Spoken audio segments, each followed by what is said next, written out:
नमस्कार, आप देख रहे हैं खबर फास्ट और मैं हूं आपके साथ शमशेर सिंह। हमारे इस खास कार्यक्रम में आप सभी का स्वागत है। रोहतक के एक निजी कॉलेज में एक सरफरे ने दिल दहला देने वाली वारदात को अंजाम दिया। अखाड़े में खूनी खेल का दंगल हुआ और ऐसा खूनी दंगल कि जिसने भी खबर सुनी उसकी रूह कांप गई। शुक्रवार की शाम को यह भयावह मंजर दिल को दहला देने वाला था और इस जघन्य हत्याकांड का आरोपी अखाड़े का कुश्ती कोच सुखविंदर बताया जा रहा है। हमारी ये पूरी रिपोर्ट देखिए।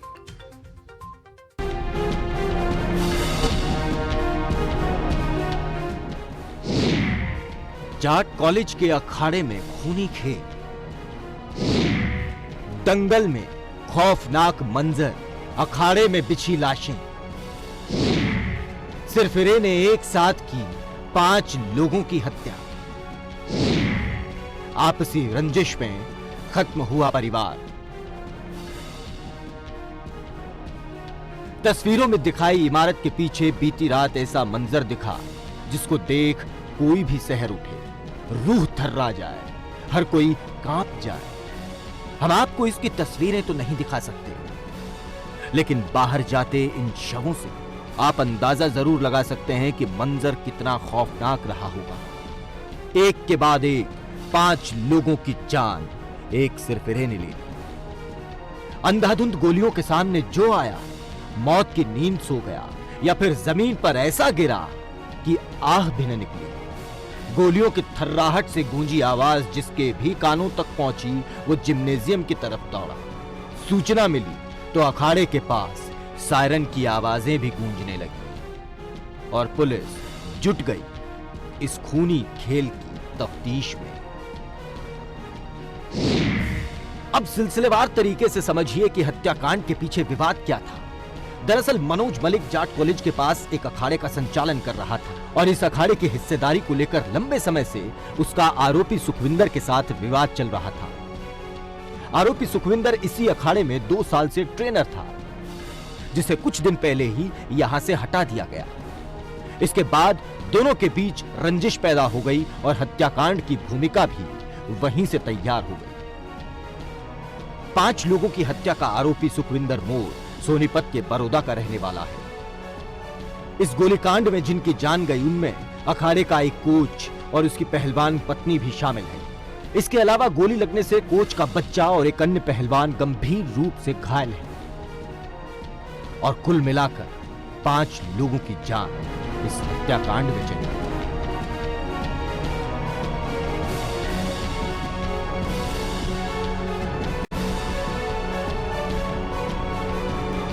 कल शाम को लगभग 8 बजे के करीब हमारा जाट कॉलेज के जिम्नेजियम हॉल में एक इंसिडेंट हुआ है जिसमें 5 व्यक्तियों की अभी तक मृत्यु हो चुकी है और 2 व्यक्ति जिनके ट्रीटमेंट चल रहा है पीजीआई रोहतक में और एक व्यक्ति रेफ़र हो चुका है मेडिसिटी गुड़गांव में।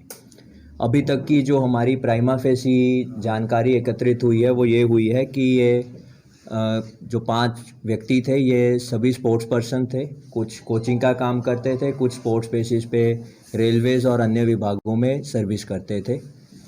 जो हमारा मेन एक्यूज्ड है सुखविंदर, वो भी रेसलिंग कोच है जो कुछ दिनों से जाट कॉलेज के जिम्नेजियम में रेसलिंग कोचिंग का काम कर रहा था और कुछ कंप्लेंट्स आने की वजह से उसको जो मेन डीपीआई थे जाट कॉलेज के मिस्टर मनोज मलिक, उन्होंने उसकी सर्विसेज को टर्मिनेट कर दिया था।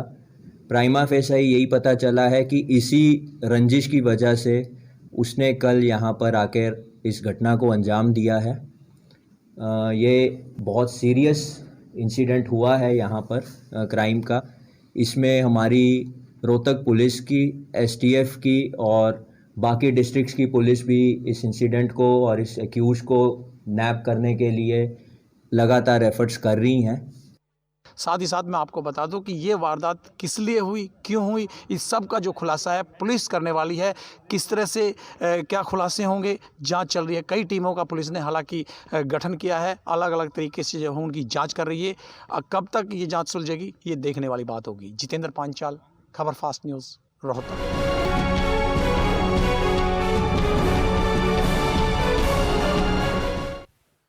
वह इस पूरे घटनाक्रम पर जाट कॉलेज के प्रधानाचार्य की प्रतिक्रिया भी आई है। वो क्या कह रही हैं वो जरा सुन लेते हैं। बेहद अफसोस है, बहुत ही दर्दनाक हादसा है। हम सब स्तब्ध हैं, हम सब बहुत इस बारे में दुखी हैं कि जाट कॉलेज से हमारा एक इतना होनहार डीपी मनोज मलिक, और इसका हमें बिल्कुल अंदाज़ा नहीं था कि ऐसा कुछ घटित हो सकता है। और पुलिस की कार्रवाई और तफ्तीश चल रही है। तो प्रिंसिपल को कोई अंदाजा नहीं था और सच में इस खौफनाक मंजर का किसी को अंदाजा नहीं था। लेकिन मसला यह है कि इस खूनी खेल ने न सिर्फ भरोसे की डोर को तार तार किया है, बल्कि दंगल की मिट्टी की उस पवित्रता को भी कलंकित किया है जिसे एक पहलवान अपने माथे पर सजाता है।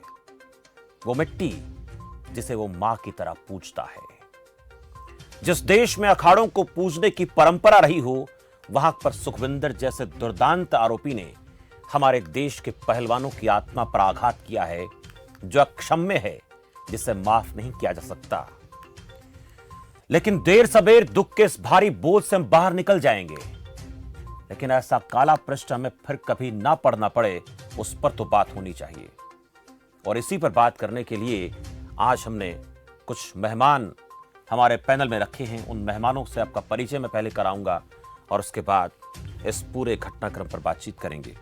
जगमती सांगवान है मेरे साथ, सामाजिक कार्यकर्ता हैं। जगमती जी, बहुत बहुत स्वागत आपका। अधिवक्ता शालिनी यादव जी, शालिनी जी आपका भी बहुत स्वागत है। और डॉक्टर चंद्र प्रकाश सक्सेना मेरे साथ हैं, मनोवैज्ञानिक हैं। डॉक्टर साहब आपका भी बहुत बहुत स्वागत है। पहले छोटा छोटा कमेंट इस पूरे घटनाक्रम पर, हालांकि बहुत दर्दनाक है ये, ऐसा नहीं होना चाहिए था और किसी को अंदाज़ा भी नहीं था। जैसे कि प्रिंसिपल साहिबा खुद कह रही है कि ऐसा अनुमान नहीं था, लेकिन अब ये हो गया है। और हो गया है तो फिर इस पर चर्चा इसलिए ज़रूरी हो गई है, ऐसा आगे ना हो। जगमती जी।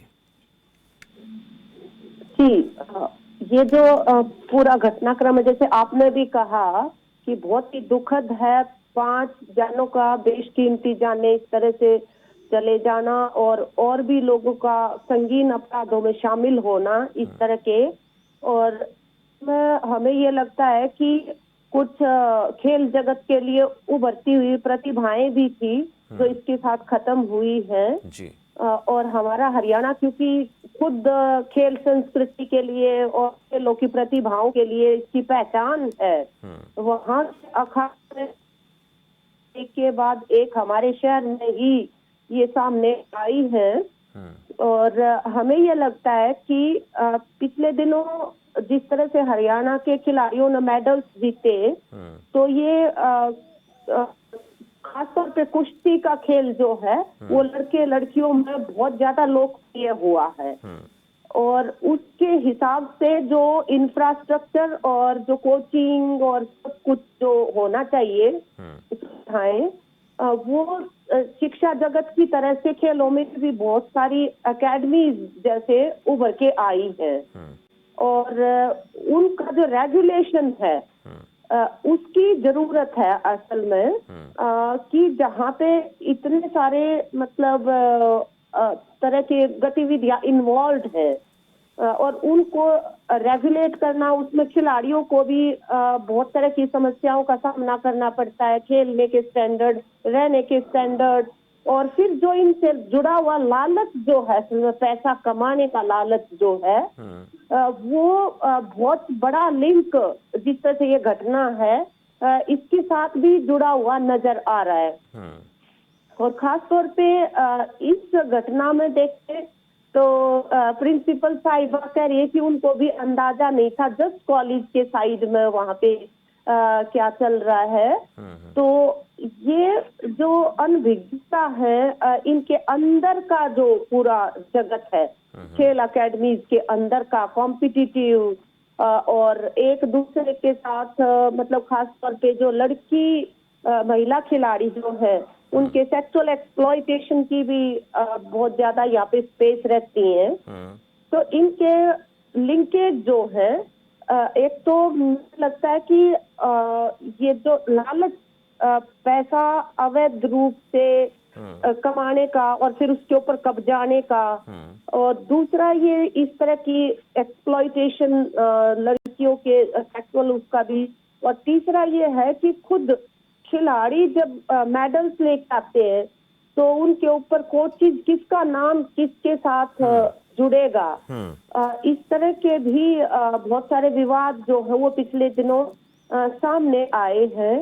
और हमें यह लगता है कि इन एकेडमी का पूरा रेगुलेशन प्रशासनिक स्तर पे होना चाहिए कि न्यूनतम मानवीय स्टैंडर्ड वहाँ पे, चाहे वो रिश्ते हैं उनके, चाहे वो खेल सुविधाओं के या अन्य इंफ्रास्ट्रक्चर के जो है वो हो।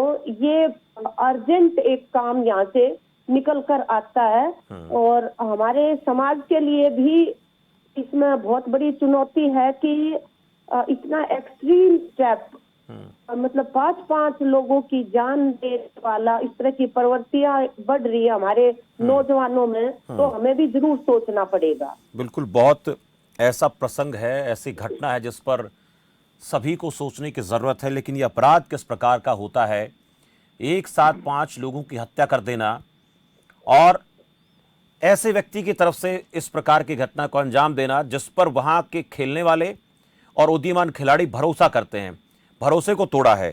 शालिनी जी, ये जो अपराध है ये किस श्रेणी का अपराध माना जाए? क्योंकि हत्या करना एक अलग अपराध है, लेकिन एक ऐसे व्यक्ति की तरफ से हत्या कर देना जिस पर लोग भरोसा करते हैं, विश्वास करते हैं कि ये हमारे गुरु हैं, हमें सिखाने वाले हैं, उन्होंने उन पर भी गोलियां चलाई हैं।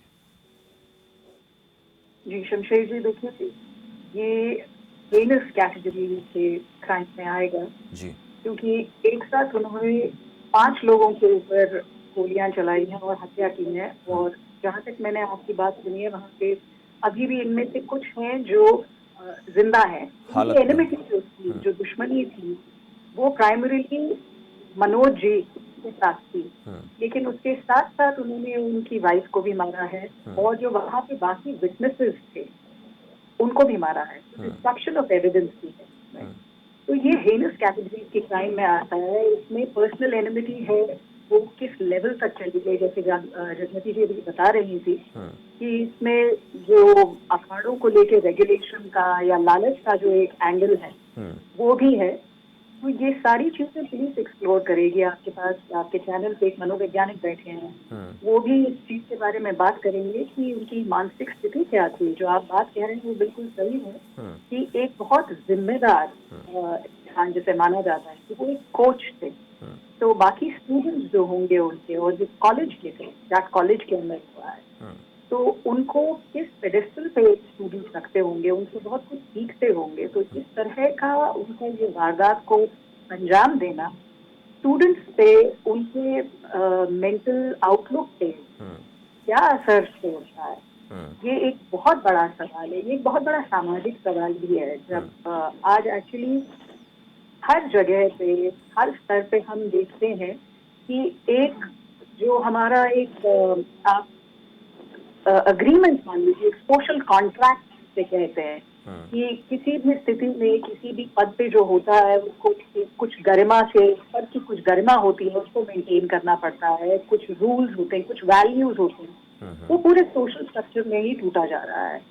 तो ये उसका ये एक तरीके से उसका एक रिप्रेजेंटेशन है। बहुत ही ग्रेवियस क्राइम्स में आता है, सेंसेशनल क्राइम्स में होगा तो इसे फास्ट ट्रैक कोर्ट में भी भेजा जाएगा डेफिनेटली। बिल्कुल। डॉक्टर चंद्रप्रकाश जी, ये मानसिकता की बात हो रही है कि ऐसे जो आरोपी होते हैं, इस प्रकार का जो कांड करते हैं, इस प्रकार की घटना को अंजाम देते हैं, क्या चल रहा होता है ऐसे लोगों के दिमाग में? क्योंकि 2-3 बातें मैंने जितनी जानकारी हमें मिल पाई कि उनको खिलाते भी थे, बच्चों को प्रैक्टिस कराते थे, आपसी विवाद कोच के बीच में था जहां पर वो प्रैक्टिस करवा रहे थे, लेकिन उन्हीं लोगों पर बंदूक तानकर, पिस्टल तानकर गोली चला देना, ये क्या मानसिकता को दर्शाता है?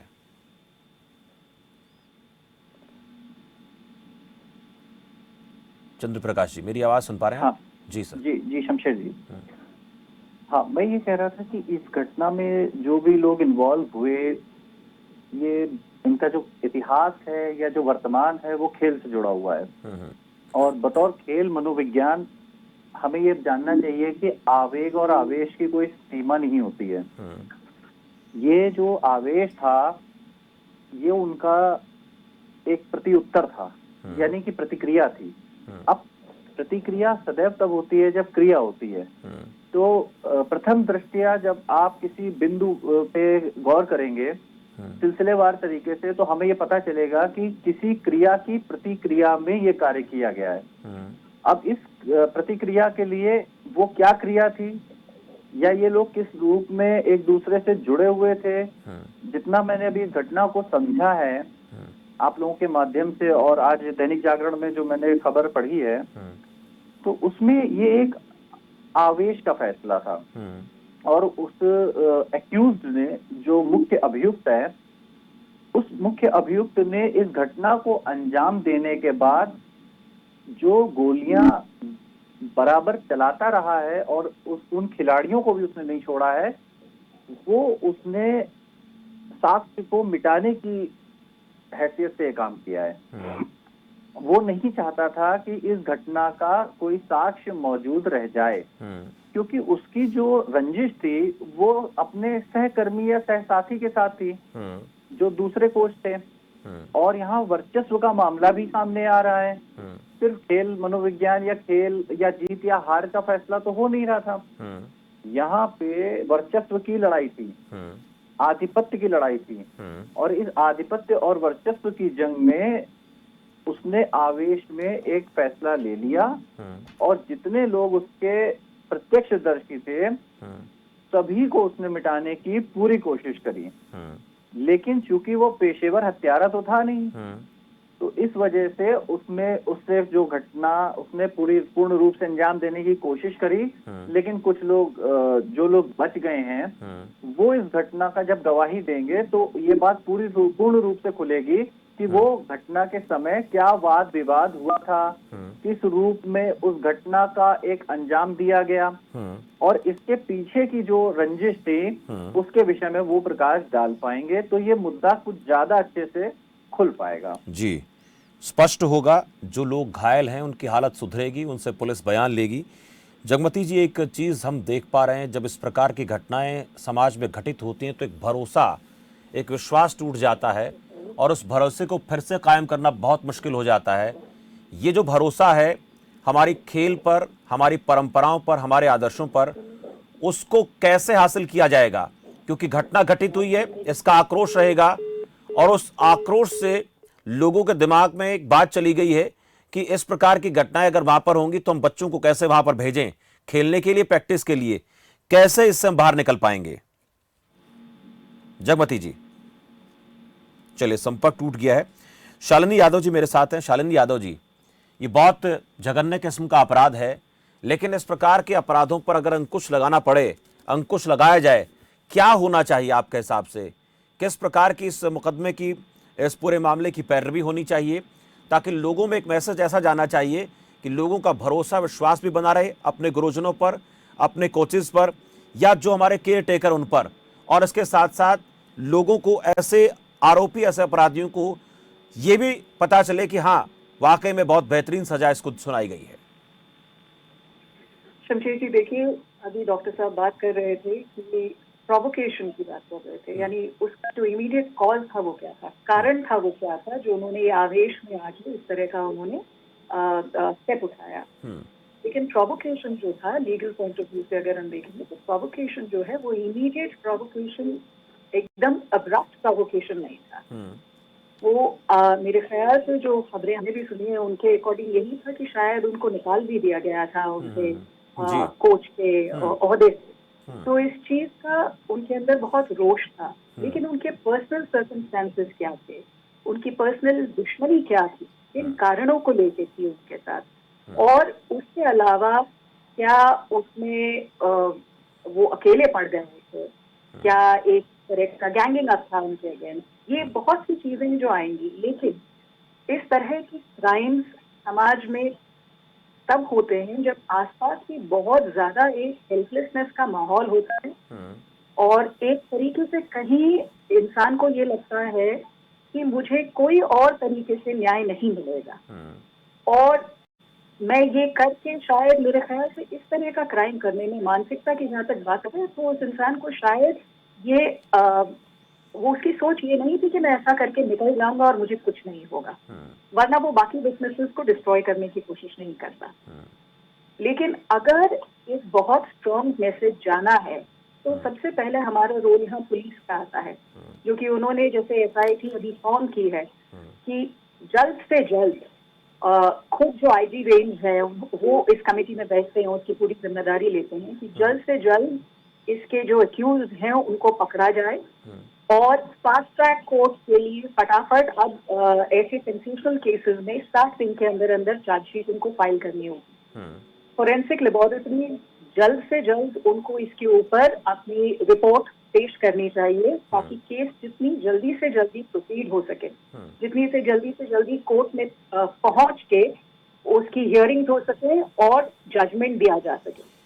यही एक शालिनी जी, आपको लगता है कि ये जो अपराध किया है वो एक ही व्यक्ति की साजिश हो सकती है या फिर इस किसी और एंगल से भी इसको जोड़कर देखा जाना चाहिए? क्योंकि एक साथ ताबड़तोड़ गोलियां चलाना और 5 लोगों की हत्या कर देना और कुछ लोग अभी भी गंभीर बने हुए हैं, तो आपको क्या लगता है कि इस पूरे प्रकरण में क्या केवल एक ही व्यक्ति शामिल है या कुछ और भी हो सकता है? ऐसे केसेस आपके पास आते रहे होंगे।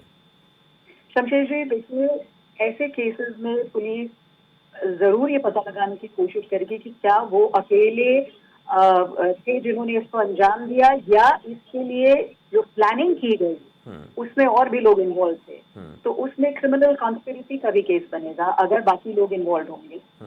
तो ये चीज जो है ये पुलिस इन्वेस्टिगेशन में सामने आएगी। पुलिस इसका पहले मोटिव देखेगी और उसके बाद अक्यूज की प्रेजेंस देखेगी, वहां पे उसको एस्टैब्लिश करेगी और उसके बाद वेपन रिकवरी होगी उनकी, और उसके बाद जब उनको जब इनको नैप किया जाएगा, पकड़ा जाएगा, उसके बाद इनके लिए इनके पास डॉक्टर्स भी होंगे, साइकाइट्रिस्ट भी होंगे, उनका साइकाइट्रिक वैल्यूएशन भी कराया जाएगा। लेकिन वो सब केस में आगे चल के होगा, साइकाइट्रिक वैल्यूएशन वगैरह, लेकिन उससे पहले एस्टैब्लिश करा जाएगा, एलिबाई देखी जाएगी और उसमें क्या उनके साथ कुछ सहयोगी थे, क्या इसके पीछे भी कुछ एंगल है। जैसे अभी भगवती जी भी कह रही थी और ये चीज निकल के आ रही है कि उस अखाड़े के मैनेजमेंट को लेके भी एक डिस्प्यूट था, तो क्या एक अकेले वही थे या दूसरे भी पार्टीज इसमें इन्वॉल्व थी, क्या उनके कहने पे उन्होंने किया है या ये एक ग्रुप एक्टिविटी थी एक तरीके से जिसको अंजाम देने के लिए वो सामने आए हैं, इनके पीछे कौन लोग हैं, ये सब पुलिस अपनी इन्वेस्टिगेशन। बिल्कुल, ये भी हो सकता है कि किसी ने मोहरा बनाया हो, उस पर भी पुलिस अपने तरीके से जांच कर सकती है। जगमती जी, आपसे पूछूंगा मैं, ये भरोसा टूट गया। मैं एक बात लगातार कह रहा हूं कि ये केवल अखाड़े की आत्मा पर प्रहार नहीं है, बल्कि उन खिलाड़ियों की आत्मा पर भी प्रहार है, उन पहलवानों की आत्मा पर भी अटैक है। लेकिन इस प्रहार को कैसे कम किया जाए, विश्वास कैसे बहाल किया जाए, इस पर भी बात होनी चाहिए। क्योंकि जब ऐसी घटनाएं आती तो समाज में एक मैसेज जाता है और एक विश्वास टूटता है। उस विश्वास को कैसे बहाल किया जाएगा और कितना वक्त लग सकता है ऐसी घटनाओं को, कि इस प्रकार की घटनाओं पर कहीं ना कहीं हमारे समाज में एक मानसिक तौर पर लोगों को तैयार करने में? बिल्कुल, केवल खेल जगत से जुड़े हुए जो लोग हैं वही नहीं, सोसाइटी एज होल बहुत ही ज्यादा ट्रॉमेटिक एक शॉक से गुजर रही है। जब सुबह से ये खबर पड़ी है, बहुत सारे लोगों ने हमें भी फोन किया, हमने भी किया, जस्ट अपना एक वेंट आउट करने के लिए जो कंसर्न्स है उसमें। और इसमें लगता ये है कि जैसे शालिनी भी अभी बात कर रहे थे कि क्योंकि ये बहुत ही शॉकिंग एबनॉर्मल एक ऐसी घटना है जो समाज में आमतौर पे होती नहीं है, तो इसके अंदर इन्वेस्टिगेशन बेस्ड जो एनालिसिस है वो जल्दी से जल्दी लोगों के सामने आना चाहिए ताकि वो रैशनलाइज कर सके उनकी भावनाएं जो आहत हुई है इस पूरे इंसिडेंट को लेके। खासतौर पे खिलाड़ी भी उनकी दोबारा से उनके जो प्रैक्टिस है वो उसको रिज्यूम कर सके और आम लोग भी इसको एक पर्सपेक्टिव में देख सके कि इस तरह की एक्सट्रीम बारबेरिक वायलेंस की घटनाएं कहाँ से जनरेट हो रही है हमारे समाज में, ताकि कलेक्टिवली हम एफर्ट करें उसमें जो भी रोल प्ले कर सकते हैं वो भी हम रोल प्ले करें, क्योंकि अभी तक हम जो कह रहे हैं वो अखबारों में जो रिपोर्टेड है या हमारा पर्सनल थोड़ा बहुत इंटरेक्शन जो है उसके आधार पे इसके लिंकेजेस को देखने की कोशिश कर रहे हैं इस क्राइम के। लेकिन इन्वेस्टिगेशन बेस्ड एक ऑथेंटिक मतलब जल्दी से जल्दी इसकी जानकारी जनता के सामने, लोगों के सामने आएगी तो वो हम सबको एक दिशा देगी उस तरह से। और निश्चित रूप से जो इस तरह की खेल जैसी जहाँ पे असल में प्रेम और प्यार की भावना की संवेदनाएं जगाने की जगह है वो, तो वहाँ पे इस तरह की वायलेंस बार बार सामने आना, वो हमारे जो मनोवैज्ञानिक साथी भी जो अभी रख रहे थे, मुझे लगता है कि एक जज्बात के अलावा इसका लिंकेज थोड़ा सा और भी जानने की जरूरत है। यहाँ पे शायद जो अखबार ने मेंशन किया सुखविंदर का जो पास्ट जो है उसमें भी कुछ थोड़ा वो इस तरह का मतलब क्राइम का कोई रिकॉर्ड मेंशन किया हुआ है, जिससे फैमिली के साथ भी डिस्प्यूट उनका रहा है अपनी परिवार के साथ। तो मतलब ये जल्दी से जल्दी इस घटना के तथ्य सामने आए और साइंटिफिक एनालिसिस सामने आए। छोटा सा कमेंट में डॉक्टर साहब ऐसी घटनाएं फिर घटित ना हो, ऐसी मानसिकता के लोगों को पकड़ना, पहचानना, समझना बेहद जरूरी है। क्या इसके लिए होना चाहिए?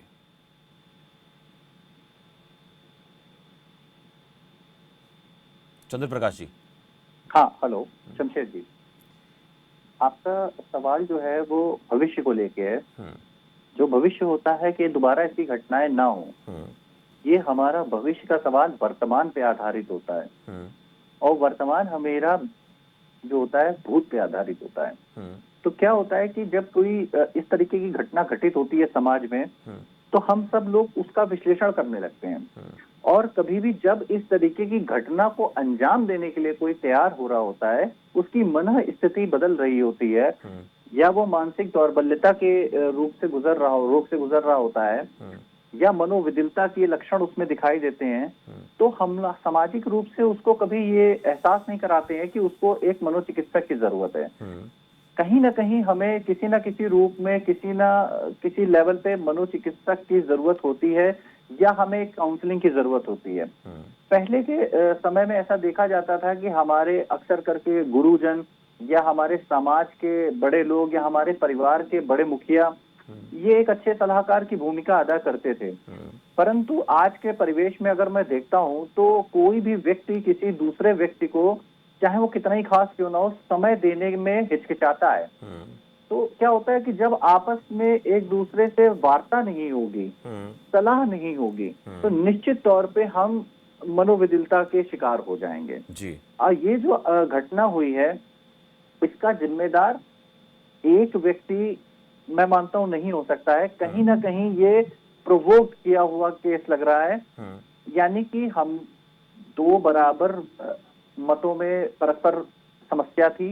अगर उसमें उस कॉलेज के प्रबंधक या उस कॉलेज के प्रिंसिपल या कोई प्रबंध कमेटी अगर इसमें बीच में सलाहकार की भूमिका अदा करती और दोनों पक्षों को बैठाल के ये समझाया जाता कि अगर ये घटना हो गई है कि चलिए उनके पक्ष में निर्णय चला गया है, तो ठीक है, अगली बार आप फिर से एक बार अपना दावेदारी प्रस्तुत कीजिए और उस पे हम फिर से विचार करेंगे और अगली बार ये आपके साथ हो जाएगा। बिल्कुल, ये बड़ी आपने अहम बात कही है। इस प्रकार के मसलों को बीच बचाव करके सुलझाया जा सकता है, इस प्रकार की घटनाओं को रोका जा सकता था। बहुत बहुत शुक्रिया डॉक्टर साहब, आपका भी, जगमती जी आपका भी बहुत बहुत शुक्रिया, और शालिनी यादव जी आपका भी इस चर्चा में जुड़ने के लिए बहुत बहुत आभार।